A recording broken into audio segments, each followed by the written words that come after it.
Well,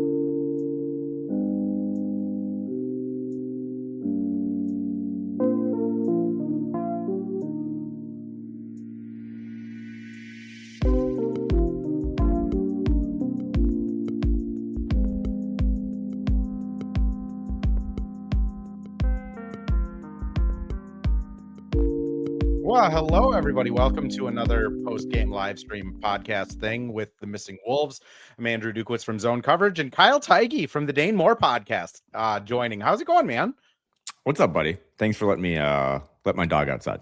Of course, he just woke up. As a dog dad, I've put this on record that the only time Anthony Edwards, one of the times he has declined to talk in an interview, was to go walk his dog. Don't know if he ever did it, but that excuse hit home with me. I was like, you go walk. Well, remember I had go out there and do that. I bailed on you for a pod earlier this year because I got a dog, and I don't think the chat liked that very much, if you remember that. So I do have a dog, and he needs to get out, but he slept for the entire game. So he probably had a better Saturday afternoon than anyone who watched that game, especially on a Minnesota side. So tough 116-105 loss. Thought there were some things that you and I should talk about, but yeah, happy Saturday. Happy Saturday, man. And thanks for being able to do this. And for people that are joining in, I mean, the couple dozen of you that are already in here on YouTube, like there is 97 live streams going on right now. So you guys choosing to be here, really appreciate it. Cole and Pack Mentality, who are already in the chat. I mean, let's just kind of start off with the refs, because I do think it was tough. Like that first half was tough for the Wolves. I don't know. Down the stretch is like, I hate to blame all of it on officiating, because you have a Rudy Gobert like punt the ball out of bounds, a Rudy Gobert behind the back pass, no passing for approximately 3 real hours. But like, let's start with the refs, since you guys are bringing it up. Like, Kyle, what was your kind of takeaway from the officiating? They didn't lose the game because of the officiating. They lost the game because in the third quarter, they outscored 29-17. The offense was abysmal. They didn't get enough from Julius. Ant might have one leg. But the officiating didn't help, right? 25-17 fouls. Jamal Murray, very good player, borderline All-NBA guy. 30 points on 7 made baskets. You don't see that very often. He took 16 free throws. The Wolves made 14 free throws. Again, not the first thing I would have thought of watching that game, but it was also, too, like from an NBA standpoint, Andrew, like this is the premier series in round one. I know you have LeBron and KD. I know you have Knicks Hawks back on my TV over here, but this is like the rivalry of round one. And you got to let them play. Like you just got to let them play. Like, wasn't there 3 fouls in the first minute of the game? Like the Aaron Gordon stuff, like obviously you want Aaron Gordon off the floor if you're a Timberwolves fan, but like, I just want to see these guys be allowed to do things. And on both sides, it was a really bad whistle. And then the Wolves I thought it was really bad for them. There was just some ticky-tack stuff. Things that Ant didn't get. I mean, there was one drive Ant had second half going left to right where he had to beg to get the call after the ball had already hit the rim. Did get the call. And he did, but it's like that was coming off of like a Jamal Murray and one back-to-back possessions. Yeah. So not a great whistle for game one. Obviously, that is worth talking about because the Wolves, they don't really handle bad officiating very well. I thought Naz Reid maybe handled it the worst today. Julius picks up a technical. Jaden picks up a technical. The Jaden one was kind of fun though. I'm not gonna lie. The Jaden one, I was like, all right, you try to get anything going. Like that's I know it wasn't intended to be Jaden trying to like rally the troops, but like, I don't know, at when you're just hemorrhaging in the third, I guess just push Jokic. Maybe you'll get some sort of spark. Like I like that better than down the stretch, just Julius and Jokic talking. It's weird because you mentioned like this team doesn't handle officiating very well. I felt they handled it pretty good in the first and second quarter. Like Naz, you said, got pulled at one point because he was just kind of beside himself. But like they got 4 fouls in the first like 3 minutes. Denver got 2 fouls in the first 3 minutes. And normally that's kind of when you see the Wolves collapse, but they kind of like bared down, continued to play. And then once like the shot stopped falling, the ball movement completely dried up and it was over. But I agree with you. I mean, I will say the thing I'd add to that is why are we putting this game on Amazon? Like I, that is, I have been talking about that all week, and I'm still angry that this game is on Amazon. Like, this should not be behind a paywall. This is obnoxious. One last thing on officiating, and then a quick streaming thing because I'm so with you. Remember when Jaden drove baseline early in the first quarter, and it was an obvious foul on Jokic, and like they had to burn a challenge. And sometimes like when I challenge this, I'm gonna win it, which keeps your challenges alive. But that's the type of shit that I just think drives this team internally crazy, including their head coach, who I don't think always does a good job of setting a good precedent because Chris Finch hates officials. But that was one of those things. It's like, how do you miss that? Like, how do you miss that call when you clearly see that Jokic? I mean, that was a quick challenge and review. The only reason it was delayed, to your point, is because Bezos had to get a bunch of commercials in on a commercial break for a game that's being streamed on Amazon. So a quick tangent, and let's talk about basketball. But I wonder how this will all work because I had multiple friends and family members, as I'm sure you did, text me like 5-10 minutes before the game, like, where the bleep is the game? I was like, it's on Amazon Prime, like all the playing games were. And I'm curious how people at bars, restaurants, and hotels are going to be able to watch these NBA games because that's like a big factor. This is the weekend, right? People are traveling, doing stuff. You know, I don't know if every bar and restaurant has a Prime account, and especially in a hotel. Like if I was on the road for work, like I don't know if this is sustainable. It should be on NBA or like ABC, TNT, TBS, but I think it's something to keep an eye on. I'm not sure this is going to work moving forward to put your best games behind a paywall. Which, like, I get Durant versus LeBron. This might be the last time we see them in a playoffs. Like, I can cognitively understand it, but like Jokic Ant rubber match, they've played like a billion playoff games, a billion games against each other, and you're putting it behind a paywall. My conspiracy theories were just going to go back to cable packages at some point, except for you're getting like the Amazon Prime, YouTube, and Hulu cable package instead of like HBO and TNT. Like it feels like we're just going in a circle. But I'm with you on that. I had numerous texts this week of just like, so I have to pay like $60 to watch 2 Wolves games, and it's like, yeah. I will say though, I usually am willing to pay a subscription fee for high-end visual services, and Jaden McDaniels was that tonight, and I think he would be the guy I would pivot from complaining about Amazon to talking about who was maybe the best player on the court for the Timberwolves. I'll keep paying money if Jaden McDaniels is going to play like that. Technical aside, he was really the only jolt they had in the third. He had a big first quarter. And I say this all the time as someone who just likes watching him play. He has, I guess in this series, Andrew, he has the second toughest job because Rudy Gobert has to guard the best player in the world. Yep. But it must suck so hard to be 6'10" and have to navigate those pick and rolls all the time, but with the 2-man game between Jamal Murray and Nikola Jokic. He is just constantly trying to not fall Jamal, who was, again, had a good game, but got away with some, kind of flopping around a little bit. And it's just really tough for him. But offensively, if you're looking for like an adjustment for game 2, he's got to touch the ball more. 14 shots, made 6 of them, didn't hit a 3, got to the line 4 times, 8 rebounds, 3 assists, which I think was kind of noticeable or noteworthy. Second highest on the team behind Ant. He just needs to be a bigger factor in all of this stuff because they're kind of putting Christian Braun on him. And I think that's barbecue chicken for Jaden. Yeah. So game 2, like, I know this team is married to Julius Randle as, the most important player, quote unquote, on the team, but they need to find more ways in game 2 on Monday to get Jaden McDaniels more involved, because I think he can give you 20, 10, and 4 in this type of series, because I don't think Denver has the right guy to match up against him. No, they don't. And that's like, I want to get your thoughts on something here after I finish rambling, but like, yeah, Jaden 10 points, 5 shots in the first quarter. Second quarter, he took a shot and a shot, 1 for 1. He went 8 straight possessions without touching the ball. Like, not even a pass, hitting him in the corner, just letting him like inbound it. Did not touch it for like 4.5 minutes of real like game time. And that just can't happen because Ant is obviously looked a little hobbled. Like he still got his Ant stuff and had the burst, but like it it looked like it was bothering him. Julius is dealing with Aaron Gordon, who is like maybe one of the two people in the world that can match Julius's strength. Like it has to be Jaden. Like Jamal can't guard him. Cam Johnson was a good defender in Phoenix. He's kind of fallen off.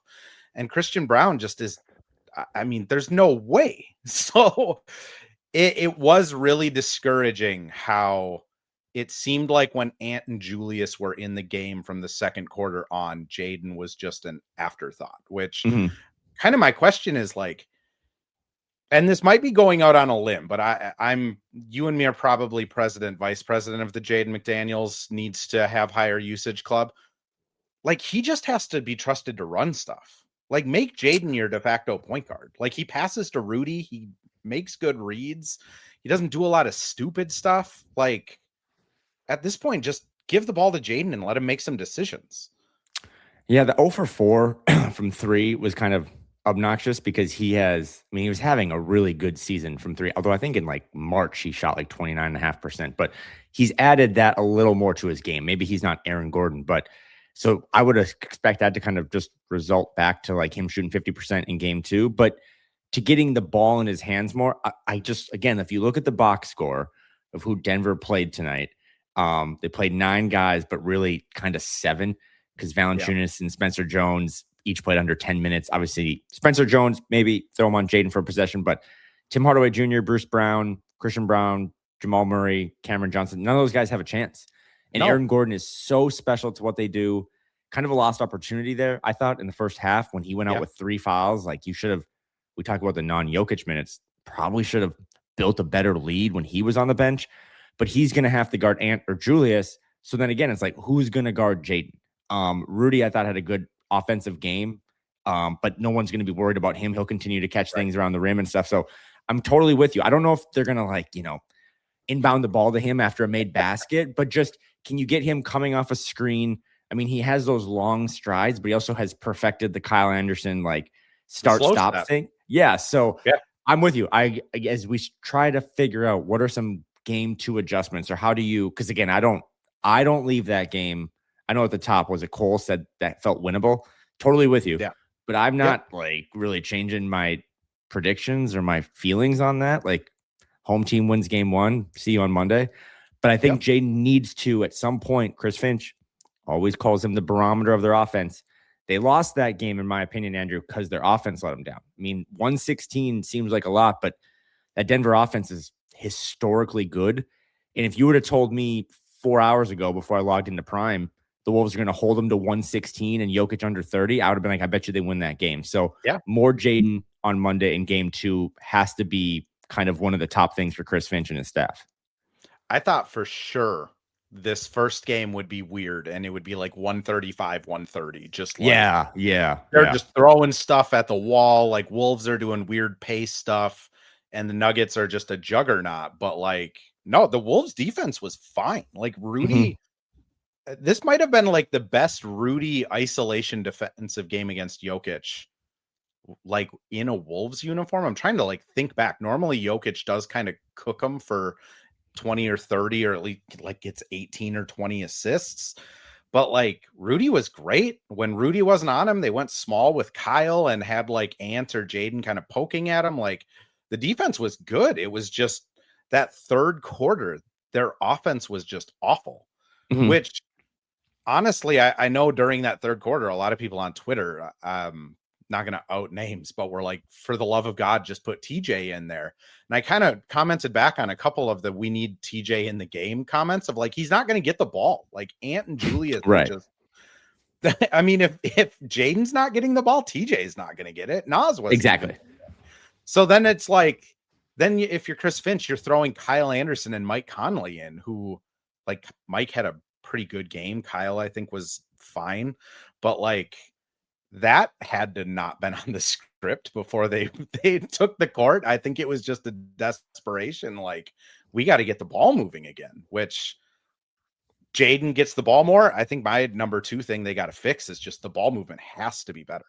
Right. Yeah. You had a really good point about just bringing up Mike. I wanted to say one thing, 116, 105. You and I have other jobs. So let's do the math quick. I think that's 221. I think the Yeah. over under on this game before the start was like 233. So you Yeah. don't really see games all the time like hit that low of an under. So yeah, that was more of a defensive battle or kind of a feeling each other out. I would expect more fireworks both sides in game 2. Mike Conley, quick, and we can talk about all the other guys. For a while there, before Io kind of started cooking a little bit and put a pin in that, would you see Io start like a game 3 or something or close? I think there's a chance that this team might have to go smaller if Julius Randle is just not going to be able to be the second best player for the Timberwolves. But real quick, I think I know, like, coming into this game, a lot of people were like, start start Io over Dante. Like, that might be the lever to pull. Honestly, it might be just play Io over Julius at this point, which you're not going to start Io over Julius, but like, I completely agree with you. Closing with Jaden at the 4, Io, Dante, Ant might be like a move they pull, but continue cooking.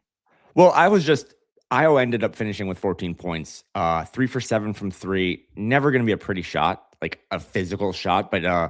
I thought he gave them really good minutes. But for the first quarter, or at least the first half, Mike Conley was, without a doubt, and you cover this team every day, the best bench player on both sides. Yeah. And think about that, because Mike Conley, every single person, there's like 9 live streams going on right now. They've all had Mike Conley's funeral. He was huge drawing that third foul against Aaron Gordon, hitting that 3. I think he found Rudy on a perfect little pocket pass for, I don't know if Rudy had an and one, but he finished with a dunk.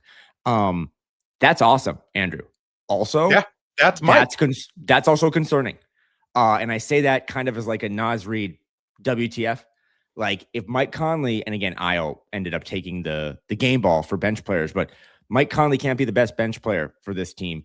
It's got to be Nas Reed or obviously Io. I thought Nas, again, I know he's laboring with that shoulder. You saw him in the second half get to the bench and they like wrapped him. I know it's tough, but they just need, if he's going to be out there, right? Chris Finch mentality. If you can play, you're out there. If he's going to play, he's got to give him more, because I thought Mike gave him about as much as he had. Kyle Anderson, I don't know. If you would have told me he was going to play 7 minutes in game 1, I would be kind of shocked. He didn't really do much for them other than maybe some backup minutes for Rudy. But as we're kind of pivoting now and going all over the place, I want to lob one to you about Io, but yeah, I want to do it via the Julius Randle angle of I'm at the point now where Rudy has to play as many minutes as possible. Yep. Like, if you still think the Rudy Gobert trade was not a good move, you're a loser. Godfrey is in this chat somewhere. There he is. Jokic had a 25-point triple-double. Yeah, that's great. He's the best player in the world. He is my Keontae George grenade lob every time I mention it. But I think Julius's role now has to just be backup 5 for when Rudy sits. Like, I'm not saying bring him off the bench, but those are the minutes I would do. I don't know if they're going to be able to do much with Kyle Anderson, because again, if you expect game 2 and moving forward this to be more offense on both sides, I know Kyle can do the point forward thing, point center thing, but I just think Julius needs to have those backup minutes behind Rudy, just man up against Jokic, and then Kyle just doesn't really play. And then that, again, the lob, Jokic to Tim Hardaway Jr., Kyle to Andrew, like, that's how I think you find more minutes for Io. I've always been surprised. I've said this many times. Io just got here at the trade deadline and started playing more minutes than Nas Reed. And again, tonight, 28 minutes. Nas had 17. I think Io is the 6th man now pretty clearly. And I think in game 2, I would be shocked if he doesn't play 30 minutes, Andrew. Like, I thought he was, once he got his feet a little bit, he was playing with the Bulls. The Bulls never make the playoffs. They just play one playing game, then they go to Cancun. I think Io will play 30 minutes or more every game the rest of the series. I think I legitimately believe them when they say, like, they love Io. Like, I think Io is clear cut, like, a part of the future of this team, whatever that is. I don't disagree with you. I think he does play 30. I also agree with you. Like, Rudy, this is not going to be the Lakers series last year where Rudy plays like 24 minutes. Like, Rudy needs to be out there for like 40 minutes a game, just because even if it's matching Jokic's minutes, like, they just need him. The Nas Julius thing was bad, like, in the few minutes we got of it tonight. But yeah, Io, it's so weird with Io, because I think when we traded for him, I'll be pretty honest about it. I didn't really think he was going to be as impactful. I kind of thought like, okay, he's a good corner 3-point shooter. He does a lot of the same. He's effective with a lot of the same stuff that Mike is. So like throw him in the corner where Mike would normally stand, let him take a couple like above the break threes, and then you're getting an upgrade on defense. But like his passing is excellent. His on-ball defense is excellent. He has this like weird mid-range, like floater leaner type of thing. Like he does have to play 30 minutes. I know Bones, a lot of people were hoping that Bones would get real minutes, but unfortunately, like he looked kind of lost out there for his minutes. And then Finch chose to go to Mike in place of Bones, which I also think is kind of telling of just like the trust factor there. I almost wonder if this rotation gets cut for game 2, where it's like 7 or 8 guys and it's just they have to make it work. Because I mean, if you're playing Mike and Kyle a combined 20 minutes, like that's not good. Right. And that's probably both sides. There was a moment there either to end the first quarter or to start the second quarter where there was like 9 total bench players on the court. Like I think the Wolves might have had an all 5 bench guys, and then the Nuggets, Jamal Murray, and like 4 bench guys. That's what you do though in game 1. Kind of just like dip your toe in the water. We all love Bones. I think Bones, even in a series where he wants revenge against Denver, might be more of like a only play him at Target Center type guy to get the fans a little rowdy. But he only played 5 minutes, and everyone can remember, he got by his guy twice and just missed those layups, and they were like kind of bone breakers. I think Rudy had a tip in on one, but when do you see Bones kind of not? He finishes pretty well around the rim, so I wouldn't be surprised if he was just cut from the rotation. I'm with you. Maybe less Kyle. I think as long as Chris Finch is here and Mike Conley's alive, he's going to give him a chance. But I do go back to 5 guys for the Wolves played obviously north of 30 minutes, but Io played 28. Probably should play 35 in game 2. Because he, I know there's a lot of debate on the other side of this media coverage of if he's the same type of defender on Jamal as Nickeil. He's not. But I also think he can put more pressure on the Nuggets in ways that maybe Nickeil couldn't, because Io wants to get the ball and go. There was even that, Andrew, you remember this, Nuggets coming on your screen from right to left, so it must have been the second half. Remember when he got back and chased down and like got that, like stopped like a 2-on-1 by himself? Yeah. Ball went out of bounds and he looked back and he's like, where the bleep is everyone else? Even the broadcast got that of like, I know, good job.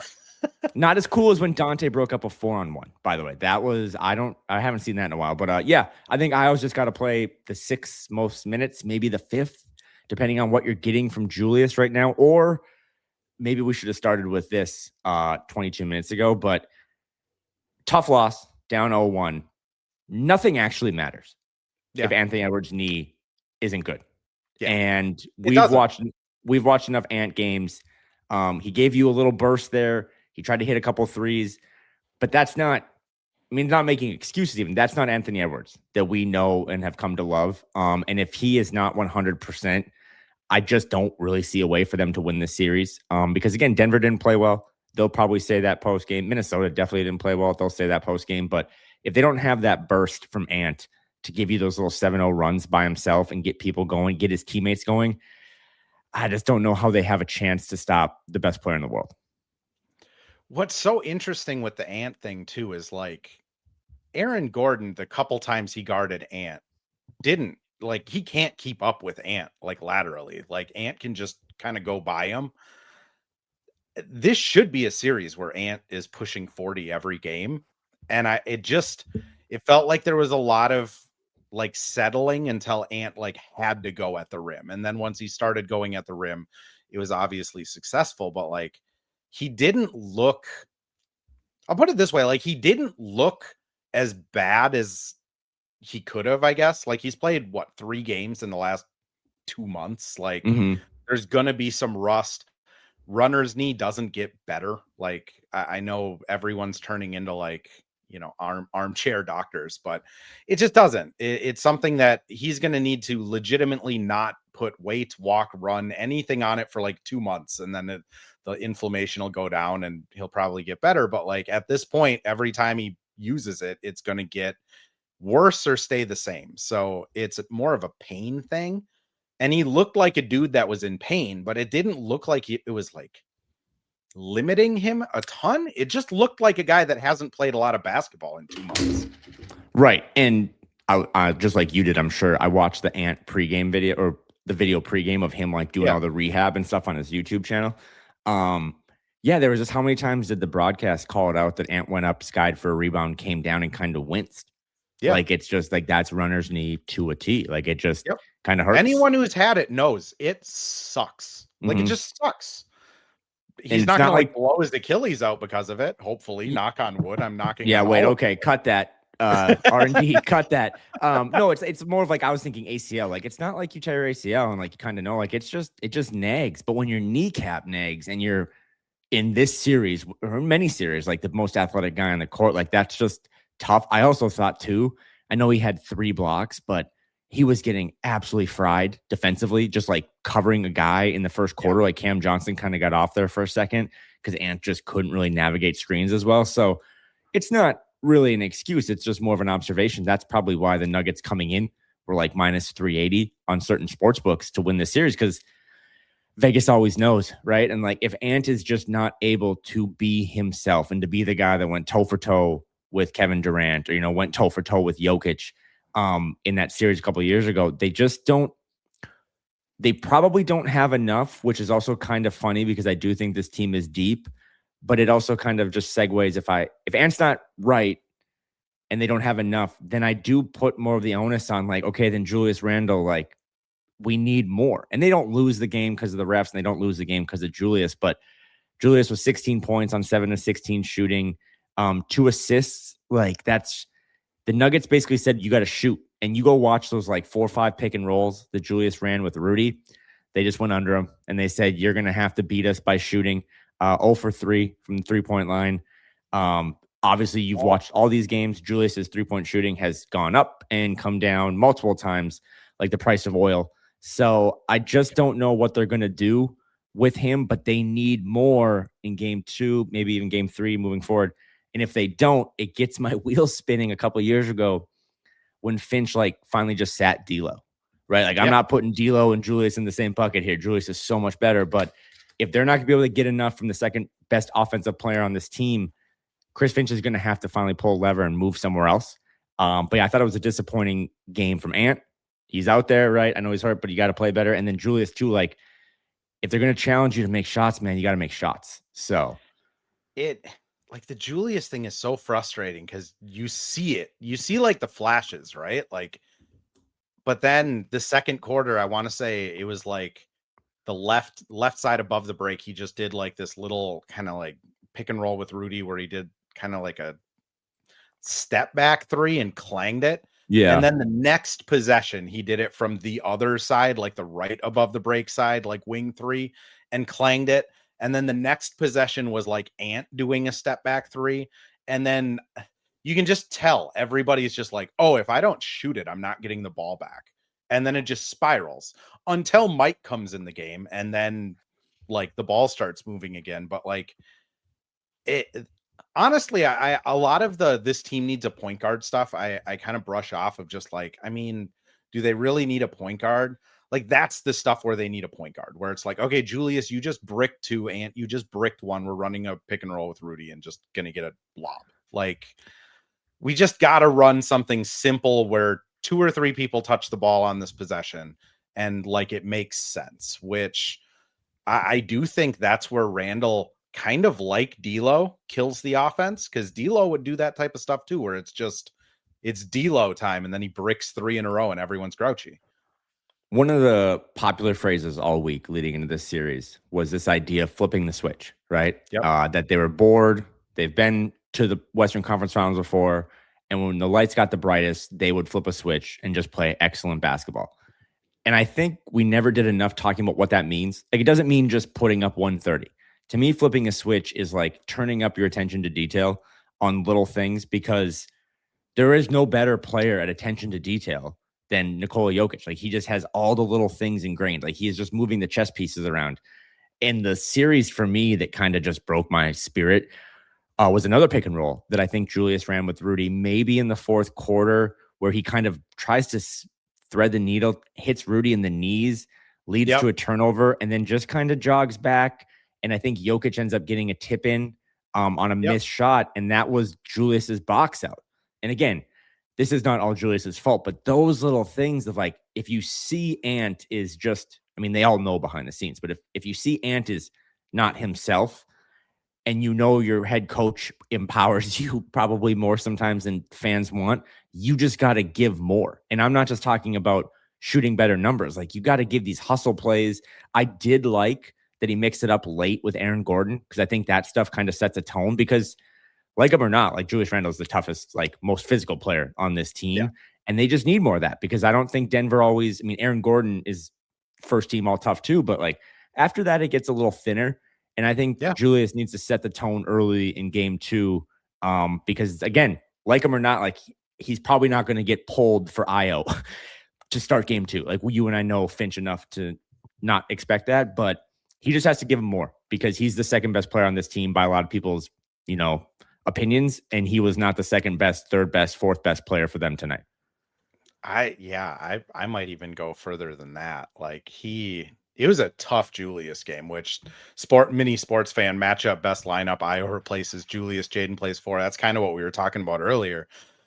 I mean, this is the thing in the playoffs. Finch doesn't really pull punches, though. I mean, last year we saw it with Rudy, where he's benching Rudy to go with Nas and Julius more. Again, D'Lo got benched for Jordan McLaughlin in a go-home game. Like, I don't think it's going to be game 2 that he just throws his hand up and benches Randall. But like, if this is like a go-home game 6, maybe that is the move. Is like at halftime we just don't see Randall. And oh man, I don't know if it was the second quarter or the third, but there was a moment where Julius was bad and it went to a timeout, and they came back and Nas was in.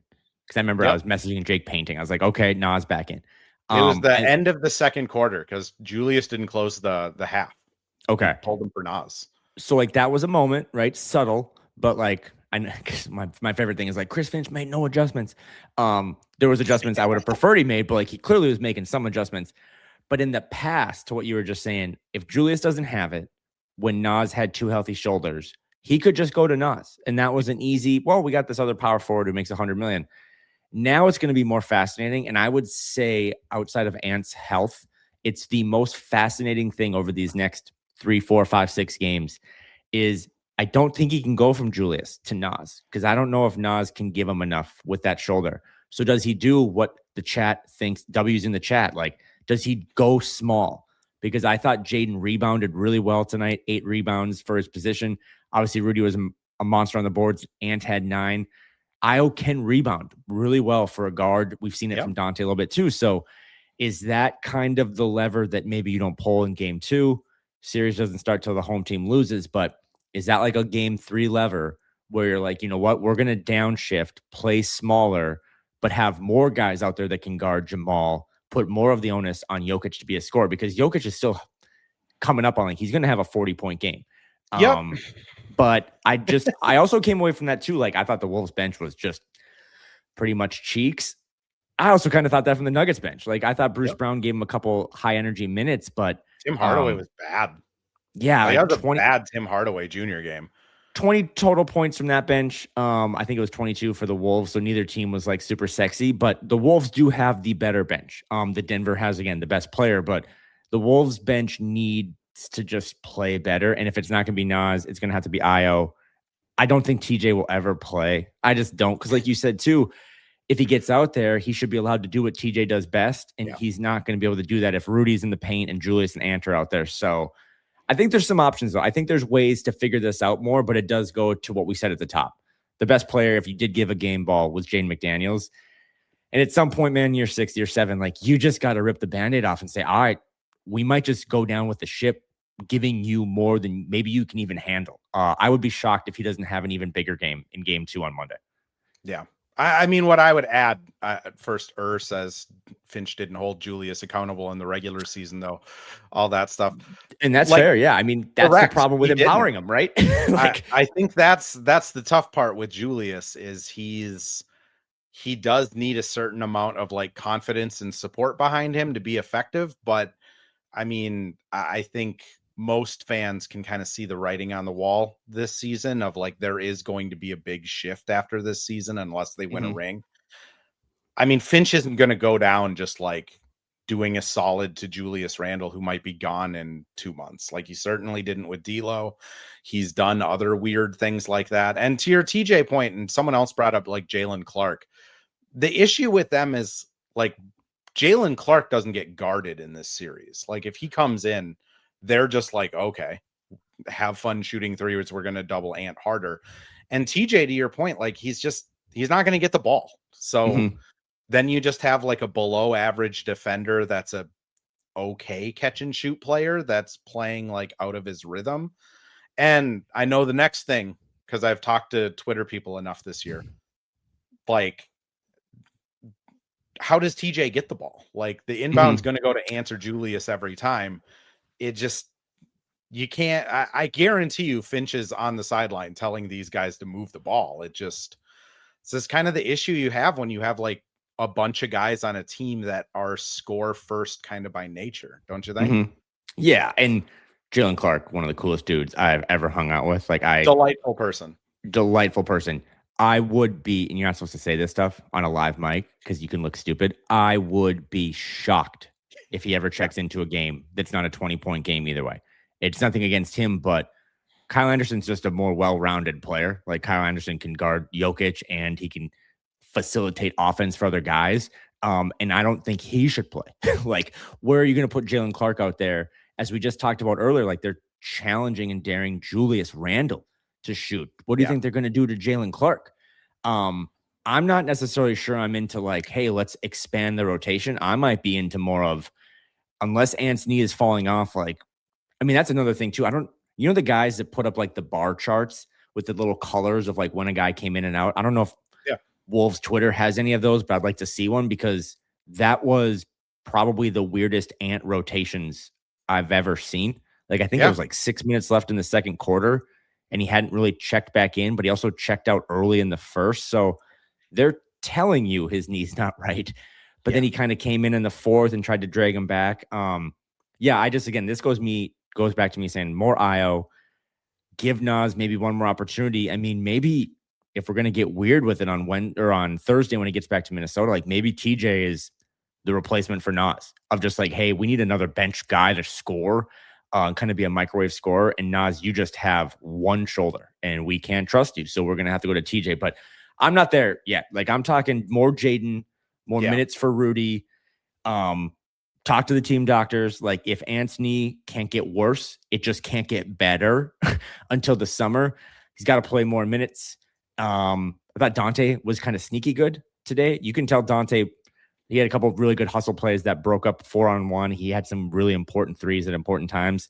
Maybe just play him more, but Dante's just a gamer too. Yeah. Like he just like even the games where he goes like 2 of 15, like Dante is just, he might be my second favorite player on this team to just watch, just like watching his minutes throughout a game. Cause it's just nonstop, like good basketball things. And then he breaks the three, but it doesn't tail off. Like he's just awesome, which I know Wolves Twitter is somewhat divided on Dante, but like, yeah, I love watching that guy play.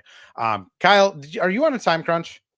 No, I had one more thing, and I'm gonna go give my dog a popsicle. I don't know if is this sponsored by? I know you have like 100 sponsors on the panel, but you should get a popsicle sponsor because it's like the best thing for dogs ever. I'm gonna throw us over to some sponsors. When we come back, we'll talk about that one more thing. Well, hello. Thank you, Livestream Andrew. This is Ad Read Andrew. And today we have Firehawk Construction and Remodeling, the presenting sponsor for the Missing Links podcast. Firehawk Construction and Remodeling strives to inspire people to follow their ideas, working with respect and understanding to create a quality, tailored result. Firehawk Construction and Remodeling, located in Blaine and serving in the North Metro area, is here to help you with your building and remodeling needs. I can say personally, thanks to Firehawk Construction and Remodeling, I have a beautiful deck in my backyard and countless projects that I started, they finished. Get started on your new deck or remodel today by calling Isaac at 763-710-5686. And we're back with another ad read. This time for Pence Homes, the presenting sponsor of Hitting the Hardwood Network. From the best tools and technology to transparency throughout the entire process, Nate Pence and the Pence Homes team is the top choice for buyers, sellers, and is proud to support you and your home ownership goals. Get started today by calling 612-308-1122 or by emailing info@pencehomes.com. First off, sideline vibes. Kyle is such a responsible dog dad. Yep, he is. A first-time dog dad. He hasn't had the like 7 dogs yet that just you just stay alive more and more. Yeah, yeah it's just like they're fine. They're just eating sticks. I just want to give you quick credit there. We've never talked about this on a mic, but I do kind of feel like a big brother to Andrew and maybe a slight little mentor in this space. And what a great job by you muting my mic during those ad reads, because as you were advertiser, Andrew was talking, I just let out the biggest what the bleep when I found out Kevin Durant is not playing in game 1 today. That was, wow. I know this is a Wolves podcast, but I was like, I didn't see that coming. So no KD for game 1. Again, as I told the great Dane Moore the other day, missed opportunity for the Minnesota Timberwolves to not play the Rockets or to not play the Lakers, because those two teams are banged up, and the Nuggets, even though they didn't play well today, still have enough firepower to beat them. You want one more thing? Yeah, let's do one more thing. What do you got? I was just scrolling Twitter. Chris Finch did not seem too amped about the 16 free throw attempts for Jamal Murray. And then as I was kind of looking at it, both teams, the Wolves and the Nuggets, on Saturday afternoon on Prime, took 87 shots. The Wolves actually made 2 more. They took the same amount of threes. Basically, Wolves made 1 more. 14 for 19 from the free throw line for Minnesota. 30 of 33 from the free throw line for Denver. Not blaming the officials still, because that's not who I am. But that ended up actually being the result. And I apologize to anyone I offended at the top, because that free throw disparity, 14 more attempts and 16 more makes, that's a killer, man, when those two teams kind of basically fought the same type of fight most of the rounds. I like Zach Zarba. I like most of the time, he's not Scott Foster, but I would be curious to see what kind of whistle game 2 is. Because one thing we know watching, there's all of these different officiating crews, right, Andrew? It's always like different types of whistles. I wonder if on Monday they let them battle a little bit more, because you can't have, and the Wolves need to go to the rim more. There's no rim protection when Aaron Gordon's off the floor. But thinking about it now again after this hour, that was a pretty big discrepancy, and I can see why Finch, who again hates officials in the first place, was like, that's a head scratcher, as Chris Finch said post game. As long as he doesn't get fined. I just want consistency. Like when this game started, I looked over at my lovely wife who watches these games with me when the Wolves are on the road, and I was just like, the first thing I said was like, this is what they should have done with the Mercury Lynx series when they knew that it was going to be a rock fight. Like, just call it super tight so that no one gets hurt. And that's kind of the vibe I got from the very beginning, is like, they are going to call everything so that they make sure that no one gets hurt, that like this doesn't turn into like a brawl or a brouhaha. But then it just kind of tailed off on the Nugget side pretty quickly. Like, again, it was 4 fouls Wolves, 2 fouls Nuggets, 6 fouls in the first 3 minutes. And then it just kind of turned into the Wolves fouling quite a bit, which is just, again, traditionally, that's where the Wolves fall off a cliff, is when they feel like they're slighted, right? Like, hey, they're doing the same things. How come we're getting called for it? I think sometimes the Wolves like get in their own head, and then it compounds and they do more fouling and stuff like that. But like, Jokic is like punching Rudy in the head just as much as anyone else. Right. Yeah. Like, there should be calls. Credit to the Wolves. They actually like played pretty well during that stretch. And then again, the offense fell off. I think there's a lot of like bigger reasons they lost than the free throws, but like, if it was an even whistle, this game's probably closer to going into overtime, or maybe the Nuggets by like 1 or 2 versus kind of being able to run away with it at the end. But I will say this to counter, because it can't just be all like, and that's not what we're doing, but it can't just be all like, oh, the Wolves got unlucky, got screwed or whatever. I said that Julius Randle sequence where he turned the ball over and then he didn't get back on defense. was a bummer. But the Minnesota Timberwolves in 2025, 2026 will be summed up by that sequence that took place when they played really good defense and Jamal Murray had to take a half quarter that ended up grazing the rim. In real time, it didn't look like that.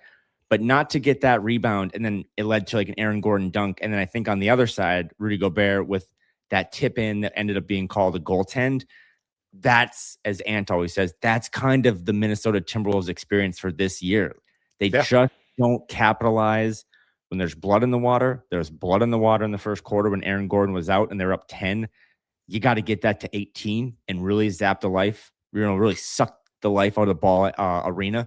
And then also in that fourth quarter, like to not get that rebound. I know it looked weird, like it barely grazed the rim, but just go get the ball. You got to fight for it though. Like you just have to fight for it. It's the playoffs. I think it was that whole sequence was it's like a 4-point kind of swing that I think went from 5 to 9 or something. So it's just, that is what every podcast and probably every live stream this afternoon talked about with this flipping the switch. It's not about just making more points. It's, are you going to do all the things that lead to winning? Because you all said you were going to cruise control, do first 82, and you sure as hell did that. But now you're supposed to flip that switch. They did not flip a switch today, which proves the haters right. That like they don't have one, and we'll see, right? But I still think it's there, but it's going to take a lot more attention to detail. It's going to take a lot more leaning into guys that showed you today they were ready for game one. Jaden McDaniels was ready for game one. Dante, Ayo, they were ready. If the other guys aren't ready, it's going to put Chris Finch in a bind. But like you said earlier, Chris Finch loves the mentality of like, let the cake bake. As I said to Dane Moore earlier, it's like you can let that bake, Andrew, over 6 months. You got like 2 weeks, right? It's a different type of cake. You're making cupcakes. Like if Julius and Ant and Nas, like if they can't make the right ingredients for game 2, you got to switch it up. And I'll be curious. I think Monday is going to be Monday might tell you who's going to win this series, depending on how both teams come up. Yeah. I mean, it's so frustrating with this team because, like, again, credit to Dane. We got Ant for media, and Dane's just like, so you've said like you've been pretty bored all season. Like, right. Is that true? And Ant's just kind of like, yeah, paraphrasing, of course, but basically like, yeah, it's playoffs. We got to go now. And I think for some of them, flipping the switch was like, okay, we'll just play hard on defense. And their defense looked better. But like flipping the switch, you also got to like figure out the mistakes. Because yes, teams can win championships by being like high volume turnover teams. Like the Golden State Warriors, like in their prime, were a pretty high turnover team, especially in the playoffs. Like you can do it, but then you also can't have like an assist percentage of under 60% and a bad true shooting. Like you can really only have one bad thing on offense if you're going to be an all-world defense and try and win it that way. And the Wolves tonight just like, careless turnover. The Rudy like behind the back pass was another just backbreaker where like we can cut it to, I think they could have cut it to 5, and then that just ends up turning into, I think that was one of the plays where like goes into transition. No one picks, maybe it was like Jokic up and he just gets a layup. And it's just like, you can't step on your feet every time, which the other thing with this Wolves team is it's their best when their back's up against the wall. So honestly, it's a dangerous way to live though. Right. It's an extremely dangerous way to live. I don't live that way. The Rudy thing, that's a great call. That was a moment in time. And again, the playoffs are all about momentum and all about like the epic swings. We talked about Dante breaking up a 4-on-1. That was sick. We'll remember the play. Dante gets up like a Chase Budinger volleyball player, swats the ball, then goes to save it and saves it to Ant, who then carelessly throws it away to Dante, and Dante then slides into A-Rod on the baseline. Like those types of things are just 2 points if Dante would have, gotten the ball and gotten a layup. But it is like a 4-point swing, and then it's like, okay, we can build off that. They just never capitalize on that stuff. And in the regular season, to your point, it's because they were bored. Okay, but now it's like how you win a title. And if you're still too bored for that, then you got the wrong guys on the roster. And we'll talk about that this summer. But tough loss, 116-105. But this pod has a lot of sponsors. And I think we served them a good 45 minutes of a game one recap because I thought it was fun. Ultimately a bad loss. But I can't wait to see what happens on Monday night. I'm pumped for Monday. Like I think this is the best basketball series. Like I hope it goes 100%. 7 just so that I get more of this. But Kyle, thank you for coming on. For people that did hop into this late, it does get posted up on YouTube and X as soon as we end record. Come out tomorrow, the 19th at 7 a.m. for people that want to listen to the audio. And we will be back Monday post game. Kyle, again, appreciate it. Everyone who chose this post-game live stream out of the 37 post-game live streams. Appreciate all of you guys as well.